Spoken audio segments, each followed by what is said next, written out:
Good morning, good afternoon, good evening, wherever you guys are at. I hope you're having a fantastic day. It's SoulSaint here, and we got a new video coming out for us as a part of the update for 8.2, which is, or 8.20 if you want to go there. It's a sneak peek video. I want to do a live reaction and give you guys my honest opinions about some stuff that we're going to be seeing. And I've heard there's going to be some things along the way that we're going to look forward to or not look forward to. So you can pick your poison on how you want to approach it. And with that being said, let's get into the video. Hey everyone, update 8.20 is right around the I like this guy's voice. So let's take a sneak peek at what's coming. Oh, what's coming? We're looking at a new type of skill, some important quality of life updates, along with some new champions coming in the future. Oh, that guy looks sick. First up on the list, we've got faction unity skills. These are a brand new type of skill that we're introducing for a specific legendary champions who are important figures in Talaria's past, present, and even Ooh, future. lore-based stuff? No shot. Commanders, exalted warlords, and celebrated leaders within their faction. It makes sense that they have skills that get stronger when they fight alongside their fellow countrymen. Okay. That's the name, faction unity skills. They can be either active or passive and are powerful on their own, but become even better when used alongside allies from the same faction.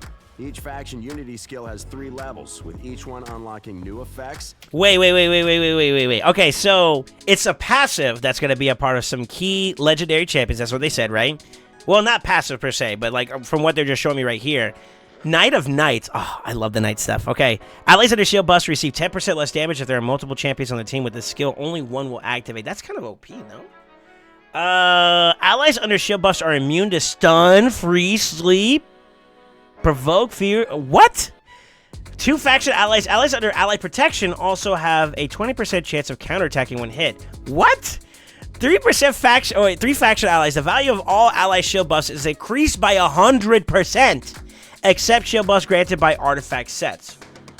What? Wait. Who thought of this?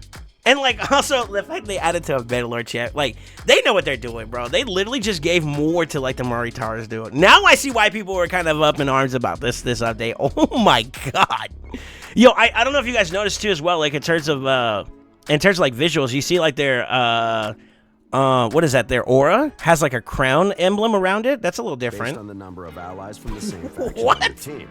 Let's take a look at the first champion who can use faction unity skills. Aislinn the Stalwart. It's got to be different per faction, right? It's got to be. Famous as the first king of a united K-Rock after its devastating war with Frosthaim, and Yo, this guy look good. Founder of the Bannerlords themselves. The hammer's kind of meh, but the rest of his kit looks. His design looks really dope. Aislinn's third skill, Behold the Banner. Without any Bannerlords on his team, Aislinn will place a shield buff and an ally protection buff on everyone. With 1 ally, Aislinn will instantly activate this skill whenever an ally is revived. With 2 allies, he'll also place a block damage buff on himself for 2 turns. And a 3rd ally means buffs placed by this skill are protected. These effects will apply to every member of your team as well, not just the allies from the same faction. These effects will apply to every member of your team as well, not just the allies from the same faction. Excuse me, I had a burp.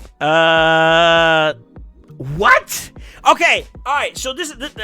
Jesus Christ, man. All right, so not only do you get the buffs that make champions very, very tanky, they can make them very, very strong, make them high survivability, or give higher survivability than what they already currently have, but they also are protected.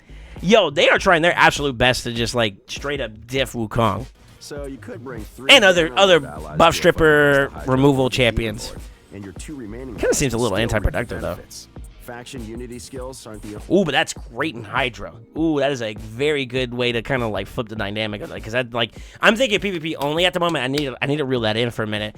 But like PvE content, is there any area where having protected buffs is valuable? And I can easily say Hydra for sure is one of them. You know, we all hate mischief, annoying behind boss. Champions have though. They also have enhanced aura skills that can buff more than 1 stat. The specifics will differ from champion to champion. Oh, wait. That's a play on the aura right there. So he has a base increased defense in all battles by 25, and it increases ally HP in battles by 50%, but it only applies to the Bannerlord tribe. Okay. Interesting. So not only do they have their own, and I was actually I was very curious about this because like there may be some areas where you may not want to use multiple Bannerlords in one sitting.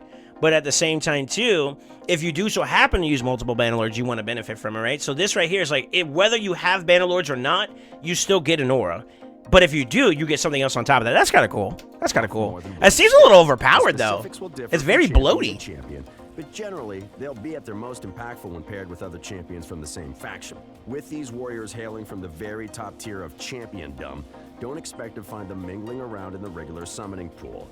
No, you'll need to keep an eye on the news to find out when and how you can get these faction icons from special in-game events. That's all on Faction Unity Skills. Time to take quality of life updates. Here's one that's sure to make hunting for specific gear easier. We're making super raids a permanent feature. When Update 8.20 launches, the Doom Tower, Faction Wars, all Gear Dungeons, and Gear Ascension Dungeons will have super raids available all the time. All Gear. When Update 8.20 launches, the Doom Tower, Faction Wars, all Gear Dungeons, and Gear Ascension Dungeons. We're actually talking about this right now. I've actually given feedback to player about this. Why not Minotaur? What about IT? Why not? We'll have super raids available all the time. We'll be making sure super raid runs. Still a W overall. They could have gone further, is what I'm getting at. So you won't miss out on the double points either. We're also introducing a new way to use champion fragments. Over the years, you might have accumulated hundreds of. I'm very curious about how this looks. Well, now you can put them to good use. Introducing Fragment Exchange. With Update 8.20, you'll be able to exchange your unused fragments for exchange points. And what do points mean? Rewards. Here's how it works. 1 legendary champion fragment or 5 epic champion fragments will get you 1 exchange point. Once you have 5 points, you can trade them for a fragment exchange chest. You won't be able to clear out your entire stash of unused fragments at once, though. You'll only be able to get 10 fragment exchange chests every week, with the limit resetting every Monday at midnight UTC. Within these chests are various rewards, but among them are fragments for a brand new. Within these chests are. Is that multiple chests? That's what that is, right? Rewards. Okay, so it's technically opening up 7 chests right now, so you can mass open. That's kind of cool. Among them are So out of 7 chests, you got 3 drops that hit for the champion. For the new champion, Mother Mod. Hi, Mother Mod. We did a video on that not too long ago. Okay, interesting. A new legendary support champion from the Sacred Order faction. Hi, Mother Mauda. If you need a powerful healer, buff manipulator, and reviver all rolled into one, Mauda's your gal. You'll only be able to get her through the fragment exchange, though. So, start exchanging those unused champion fragments. We'll post Mauda's full skill set on social media, so be sure to follow us everywhere to see as soon as it's live. Our last big update in 8.20 focuses on bringing some highly requested balance changes to blessings. We're talking buffs, nerfs, and complete reworks. Expect to see a full change list on social media, but for now, here's a few highlights. First up, and we know you've been asking, we're changing the way Polymorph works. We're trying to find the perfect sweet spot for this ability. So we're making it so that this blessing can only activate once per enemy turn. It means you won't have to worry about hurting your team of sheep. Then there's Carapace, which is getting reworked entirely. So much so, we're changing its name to Emergency Heal. This one low-key might be a W. The emergency one? It's kind of good. This blessing will now heal a champion by up to 15% of their max HP when that shield expires. Think of it as an emergency lifeline to help you survive an attack that's going to break through your shield. There's plenty more blessings that are being reworked, and we're looking forward to see how these changes impact Raid's meta. Of course, it wouldn't be a sneak peek video without a few new awesome champions to show off. You've already met Aislinn and Mauda. We've got 2 mythical champions coming. One who slow down. Ooh, wait, hold up. Okay. Yo, these guys look good. Ooh, that's that barbarian. Ooh, yo, what in the Goku? Okay, all right. Now the one over here on the right kind of looks a little. I like it. It was inspired by something, but I don't know if I can put my name on it. Like, what does he look like? Y'all let me know in the comments. There's also a pair of undead royals whose love. We already talked about the king and queen. Itself, a perfect addition to your collection for Valentine's Day. I'm looking out for these guys. I like the way their kid looks good. Bringing these champions to life. We can't wait to see them tearing it up in Teleria. I think they're aware that this is going to be a strong couple, too. Funny enough. The features and updates covered in this sneak peek have got you excited. Let us know in the comments what your favorite feature from today was. Don't forget to like the video, subscribe to our channel, and hit that bell for more raid content. Until next time. Until next time. Raiding. Thanks, man. Okay, so I'll say this in terms of like just a general like look at it. Right off the rip, I could tell you the faction unity side of things could either be stupidly busted or it could be a little bit of a hit or miss, right? It really depends on like, and it seems like from the way that they're doing the current champion that we just got introduced to, which was Aslan, the stalwart, is that they're kind of on track with this. But I'll just say this could be a very dangerous game to play. Because I feel like when it comes to faction unity skills, they have to be tailored with the factions and their kits overall, and has to have some form of synergy. And I'll just use this as an example. Behold the Banner, which is the passive for the new Bannerlord Unity Champion, I guess you could call him. They have like stuff that interacts with shields, ally protection, and things of that nature. And champions right now that are very controversial in this game, particularly involved in that faction, are Mariska, which I'll just use Mariska as an example because I don't need to go down the list here in a tangent. But she places a shield on top of a heal, and then her being a Bannerlord means that you automatically get a bonus to just having those two in the same pool of existence, which is normally partnered with a Terrace, which brings a whole other factor of like problems. Which means you have now 3. I believe and I'm curious to see here, but I believe that the Bannerlord champion himself, the Aslan, if you have him in play, which will give you these unity skills, he counts as one of the faction allies, I'm assuming. And oh no, I think it has to be somebody else. It has to be somebody else, I'm assuming, right? So unless it includes him, that automatically means that you're only gonna have like maybe 1 or 2, depending on how you look at it, right? They're going to have to break up the monotony. If you're using this in like PvE content, or PvP content, excuse me, they're going to have to break it up a little bit. And if you're going against it and try to see if you can like mitigate too much value from this. But I'm not going to lie, that's kind of busted. Without the kinda, that's busted. Especially if it can't be removed, that's really busted.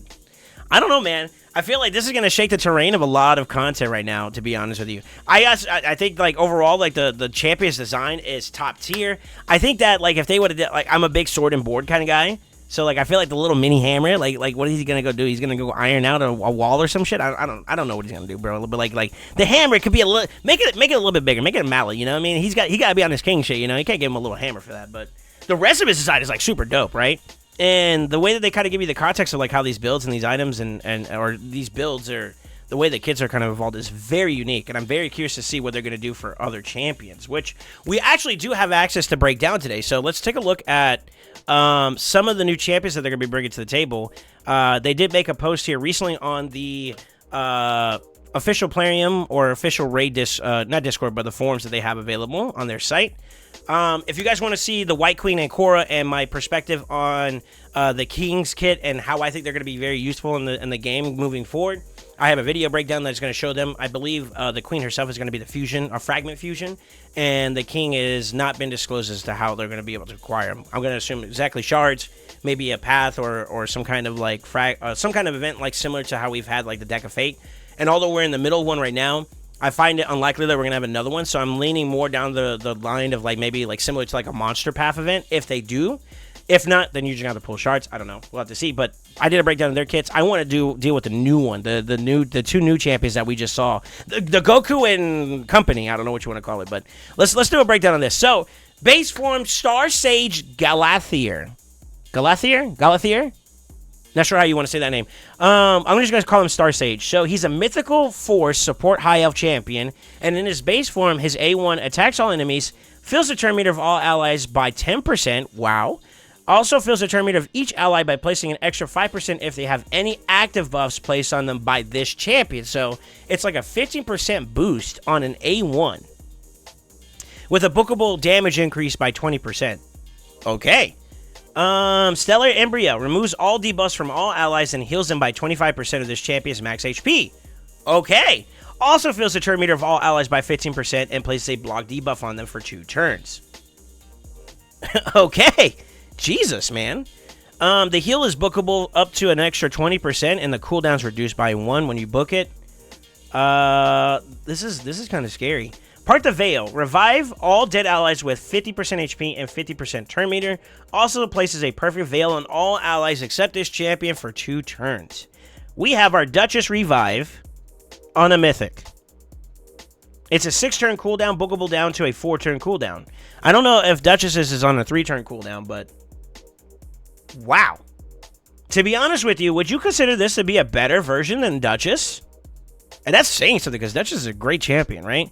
Turn meter fill, cleanse, block debuff, revive. Let's read the passive. Eternal Beyonder. Passive effect. This champion receives 5% less damage for each 100 resistance on this champion. Stacks up to 25%. So, in order to get the full cap 5, 10, 15, 20, 25, you need 500 resistance in order to get that perfect stack. Would that justify going for like a high resistance build, though? I would say, yeah. 25 straight passive mitigation is like, it's kind of a big deal, no? And actually having resistance in the fight means you're harder to lock down. I don't know. This is a scary kit. His active effect, so there's another effect on top of that, prevents his champion's death and keeps them alive from 1 HP whenever hit by a fatal hit. Then equalizes their HP. The HP level of this champion will be brought up to the average HP level of the team.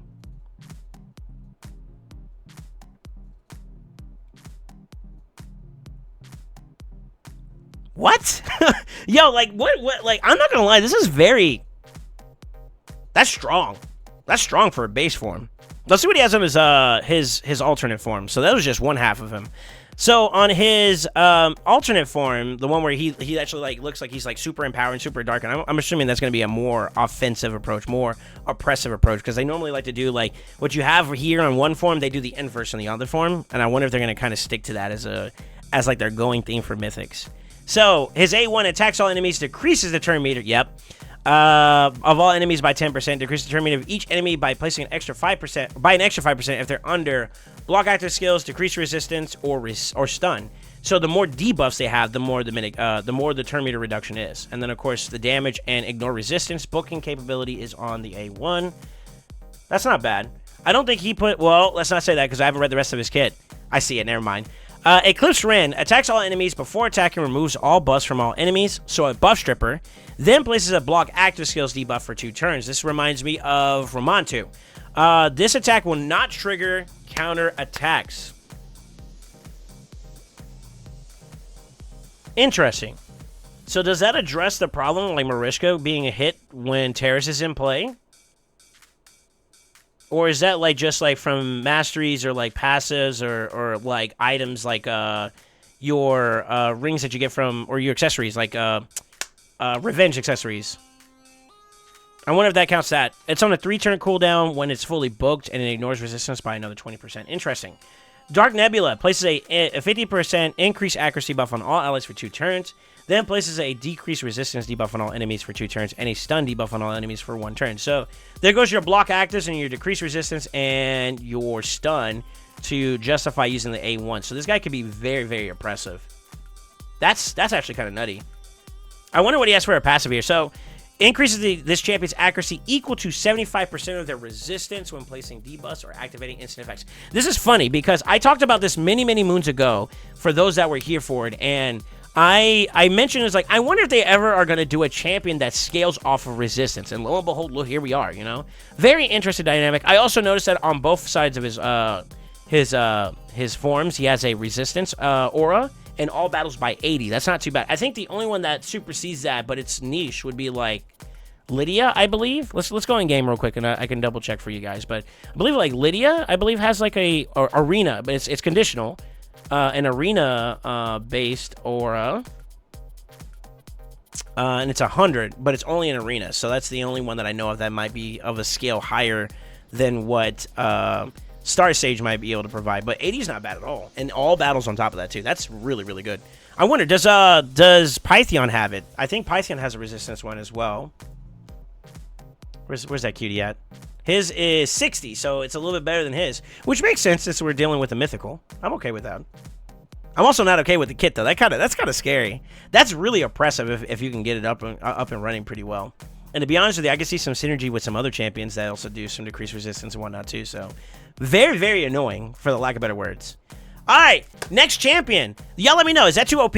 I'm kind of on the lines. That might be a little bit. That might be a bit much. I don't know. We'll have to see it in application. But of course, as always, like we're theoretically speaking, on paper, that sounds very, very solid. That's a very strong champion, especially on the base form alone. If you need a support, that base form is gonna cook.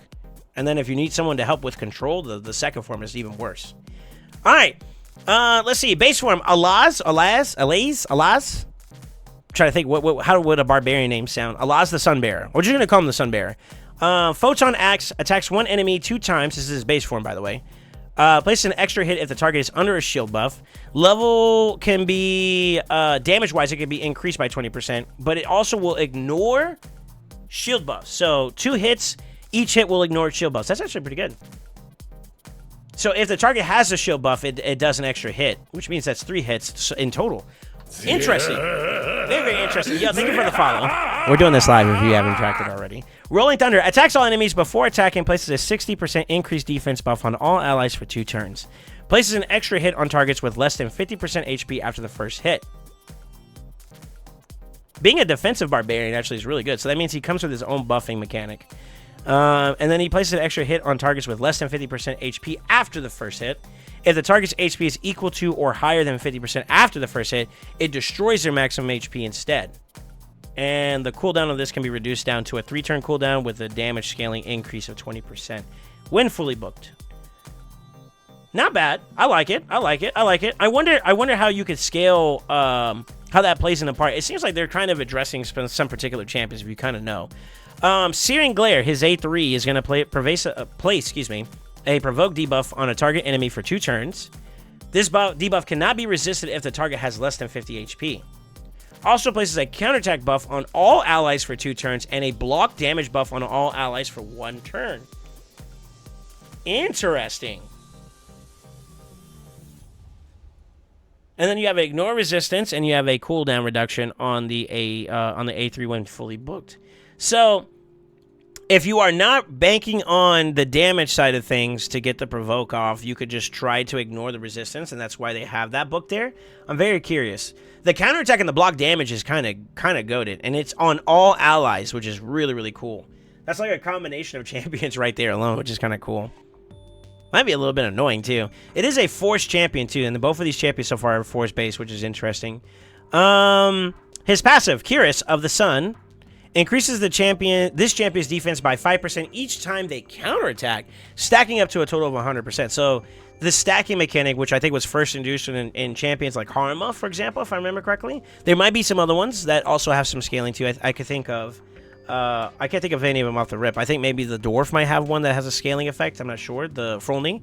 But in general, that being introduced is kind of interesting. It is conditioned to a counterattack, which can be kind of unique. Thank you for the follow as well, guys. Aura, increase all ally defense in all battles by 35%. That's a pretty hefty amount. I think the highest we've seen, although it's conditional to Faction Wars, I believe, is like a 44%. And I think there might be some 40%ers out there in general for all battles. So like this is not the top inside of Aura, if I remember correctly. I might be wrong on that. His alternate form, though, is going to have his A1 doing an attack all enemies, places an extra hit on enemies under HP burn debuffs. Interesting. I don't know if you noticed, it is defense in base form, but he switched over to an HP type when he transforms into his alternate form. So keep that in mind whenever he's doing his damage scaling. It may scale off of HP or a different modifier. Not sure. We'll have to see. The damage buff can be, or the damage placed by this ability can be increased by an additional 20% when booked. Solar Flare, what a name. A2 attacks all enemies, places an HP burn debuff for 2 turns.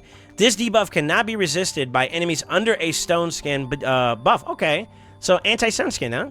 So I do know that they recently made a change where HP burn, not recently, it's been a while, but they made where HP burn does more damage to stone skin. So that's kind of interesting that they're kind of doubling down on that. Then instantly activates any HP burn debuffs on enemies under stone skin. So they were tripling down on it. And it also places a True Fear debuff on all enemies for 1 turn. This is a 3-turn cooldown. Damage scaling and then resistance ignored can be achievable when booked an additional 2 times. That's not too bad. I think it's interesting that they're using this particularly against Stone Skin. So this is definitely designed to with PvP content in mind.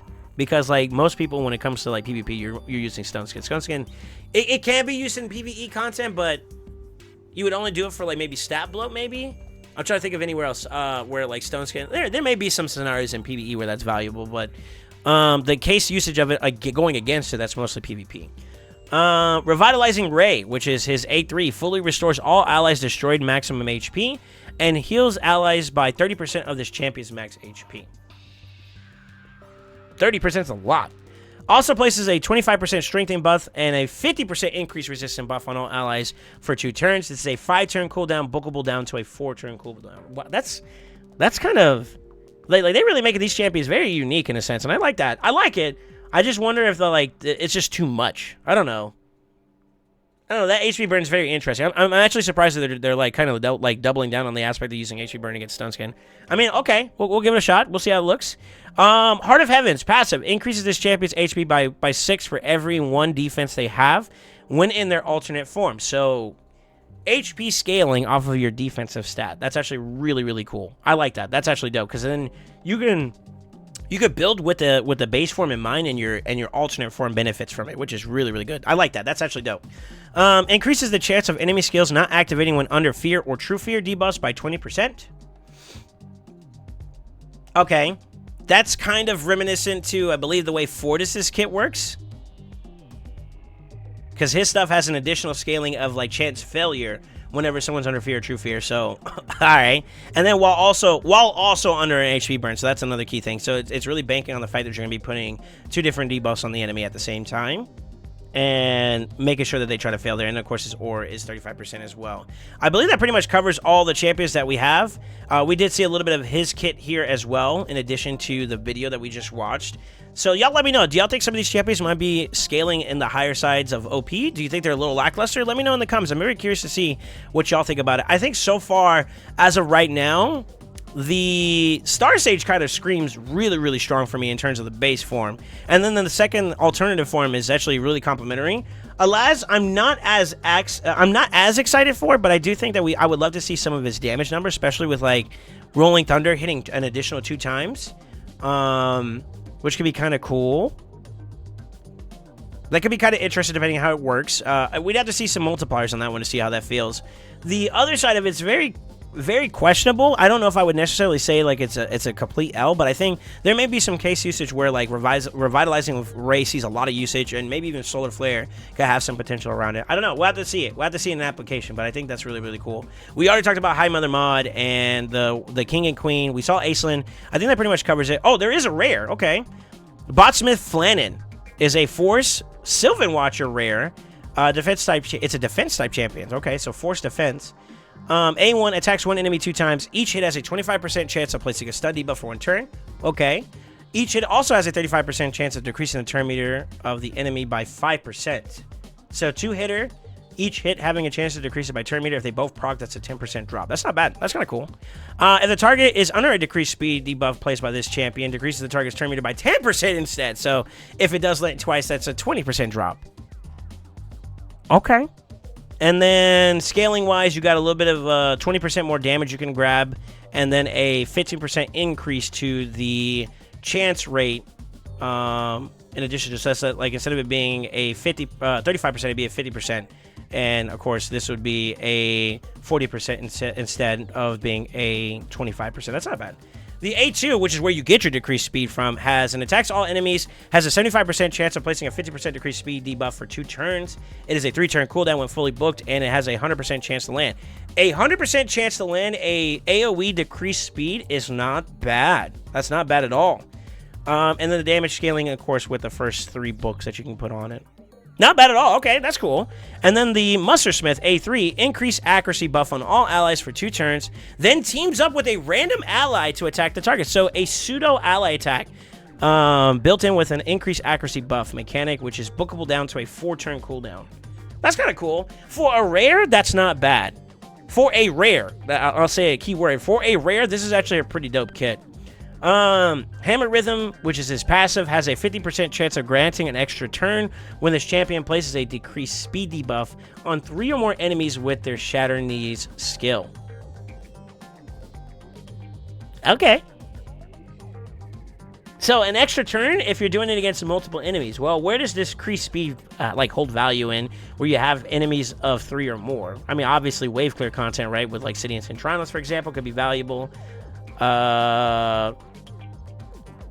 Maybe some secret rooms. I'm not entirely sure where else we could see some value here. Maybe even as a faction war champion, this would actually be very, very strong. Just turn meter reduction, decrease speed, a little bit of like force of damage out. It's random, so you can't really control that too much, but you can kind of get some value there. And then, of course, the extra turns to cycle a little bit more. That's actually not too bad. I actually think that this round of, like, champions that they're bringing to the table are, like, teetering between being very strong and maybe even a little overpowered, depending on how you look at it. I think that the Queen and King are obviously going to be really dope. And then base form Star Sage is really, like, enticing. The alternate form being just more complementary to it. And then Alaz is the only one I'm not entirely sure on. I'd have to see a little bit more about this guy to really break it down a bit better. But on a... theoretical, just like on paper, which is what this is. Very interesting and unique kit. I'm actually really, really curious to see what you guys are going to bring to the table. Can you guys see some key areas? This is where I'm going to leave off with my final question for you guys that are watching this video. Out of all the champions you see here on this listing of the new release for 8.2, what champion are you looking forward to, and where do you plan on using him if you so happen to acquire this champion? Let me know. I'm very, very curious. And with that being said, don't forget to like, comment, subscribe, and always remember, stay ascended.